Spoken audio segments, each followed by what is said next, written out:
Please इस जहाज को रोक दीजिए, नहीं तो ये ब्लास्ट हो जाएगा। दूसरे इंजन का फ्यूल टैंक लीक है, नहीं तो 300 लोग मारे जाएंगे। मेरी बात का यकीन करो, मैं सच बोल रहा हूँ। इस जहाज को टेक ऑफ मत होने देना, नहीं तो 300 लोगों की मौत के जिम्मेदार तुम लोग होंगे। तुझे कैसे पता चला जहाज में कोई खराबी है? कौन है तू? मुंबई की वो रात आम रातों जैसी नहीं थी।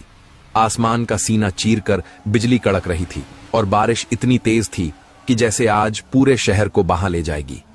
एयरपोर्ट के रनवे के ठीक पीछे, जहां शहर का सारा कूड़ा डंप किया जाता था, वहां सड़ाध और कीचड़ के बीच एक छोटी सी झोपड़ी थी। उस झोपड़ी में रहता था 8 साल का शिवा। शिवा का न कोई माँ बाप था, न कोई अपना। उसका काम था दिन भर प्लास्टिक की बोतलें बीनना और रात को एयरपोर्ट की जालीदार दीवार के पास बैठकर उड़ते हुए जहाजों को निहारना। लेकिन शिवा में कुछ अजीब था। जब भी कोई बड़ा बोइंग विमान गड़गड़ाहट के साथ उसके सिर के ऊपर से गुजरता, उसके सिर में एक असहनीय दर्द उठता। उसे धुंधली तस्वीरें दिखाई देती, लाल बत्तियां, सायरन की आवाजें और जलता हुआ कॉकपिट। आज की रात वो दर्द अपनी चरम सीमा पर था।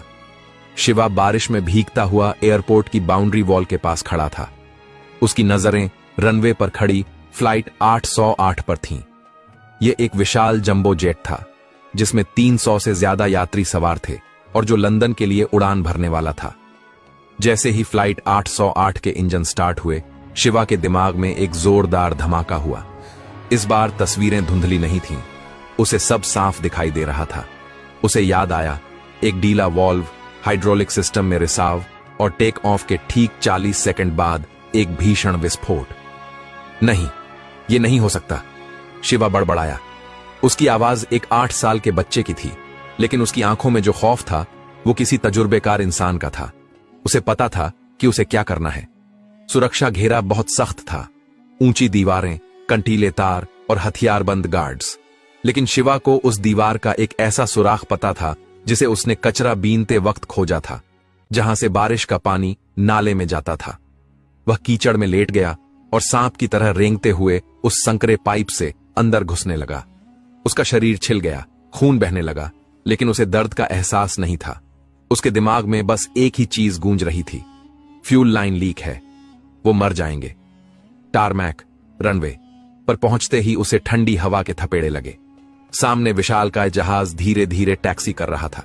बारिश और अंधेरे के कारण विजिबिलिटी बहुत कम थी। शिवा ने दौड़ लगा दी। एक छोटा सा मैला कुचैला बच्चा दुनिया के सबसे सुरक्षित स्थानों में से एक में मौत के सामने दौड़ रहा था। एक सिक्योरिटी गार्ड चिल्लाया, हे, कौन है वहां? सायरन बज उठे।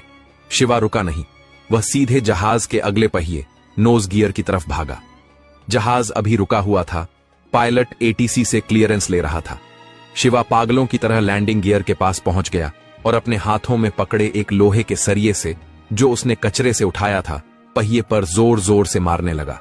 रुको, इसे मत उड़ाओ, इंजन नंबर 2 फट जाएगा। वह अपनी पूरी ताकत से चिल्लाया, लेकिन जेट इंजन के शोर में उसकी आवाज दब गई। तभी सीआईएसएफ की जीप वहां आ पहुंची। कमांडो ने बंदूकें तान दी। हिलना मत, हाथ ऊपर करो। शिवा ने हाथ ऊपर नहीं किए। उसने वो किया जो एक आम कूड़ा बीनने वाला बच्चा कभी नहीं कर सकता था। उसने जमीन पर पड़े एक पत्थर को उठाया और उसे ठीक उस जगह मारा जहां नोज गियर का सेंसर लगा होता है। सेंसर टूटते ही कॉकपिट में अलार्म बजने लगा। पायलट ने इमरजेंसी ब्रेक लगाए। जहाज झटके के साथ रुक गया। कमांडो ने शिवा को दबोच लिया। उसे जमीन पर पटक दिया गया। बारिश के पानी में उसका चेहरा दब गया। एक अफसर ने उसे थप्पड़ मारते हुए पूछा, तू कौन है? आतंकवादी है? क्या लगाया तूने जहाज में? शिवा ने अपना सिर उठाया। उसकी आंखों में आंसू नहीं थे, बल्कि एक अजीब सी सख्ती थी। उसने अफसर की आंखों में आंखें डालकर एकदम साफ अंग्रेजी में कहा, check the fuel manifold pressure valve on the starboard engine. It's compromised. Unless you want 300 charred bodies on the runway, check it now. इसका मतलब है, दाहिने इंजन का fuel manifold pressure valve check करो, वो खराब है। अगर तुम रनवे पर 300 जली हुई लाशें नहीं चाहते तो अभी चेक करो। अफसर सन्न रह गया। एक फटा पुराना कपड़ा पहने, झुग्गी का बच्चा इतनी फ्लुएंट टेक्निकल इंग्लिश और एविएशन की जानकारी कैसे दे सकता है? पायलट नीचे उतर आया। उसने बच्चे की बात सुनी थी। इंजीनियर्स को बुलाओ, पायलट ने आदेश दिया। तुरंत शिवा को हथकड़ी लगाकर वहीं बारिश में खड़ा रखा गया। 15 मिनट बाद चीफ इंजीनियर दौड़ता हुआ आया। उसका चेहरा पीला पड़ चुका था। वह कांपते हुए पायलट के पास गया। सर, इंजीनियर की आवाज लड़खड़ा रही थी। बच्चा सही कह रहा है, वॉल्व की सील टूटी हुई है।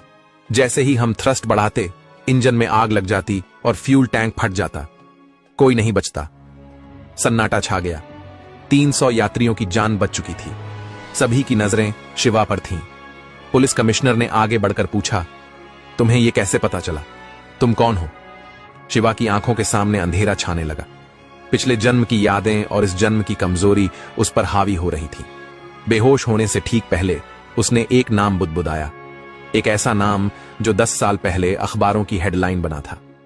मैं कैप्टन कबीर मल्होत्रा हूं। और वह गिर पड़ा। अगले 48 घंटे देश की मीडिया के लिए किसी तूफान से कम नहीं थे। हर न्यूज चैनल पर एक ही खबर चल रही थी, कूड़ा बीनने वाले बच्चे ने बचाई 300 जानें। क्या यह पुनर्जन्म है या कोई गहरी साजिश? शिवा को एक हाई सिक्योरिटी मिलिट्री अस्पताल में रखा गया था। उसे आतंकवादी नहीं माना जा रहा था, लेकिन जो उसने किया था वह सामान्य भी नहीं था। खुफिया विभाग आईबी के सबसे कड़क ऑफिसर राठौर को इस मामले की जांच सौंपी गई थी। राठौर को पुनर्जन्म जैसी बातों पर रत्ती भर भी यकीन नहीं था।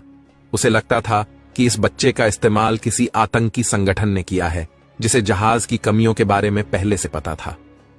पूछताछ कक्ष, इंटरोगेशन रूम में एक तरफ शीशे की दीवार थी, दूसरी तरफ शिवा बैठा था।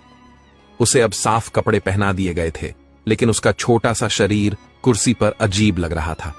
राठौर अंदर दाखिल हुआ और फाइल मेज पर पटकी। तो कैप्टन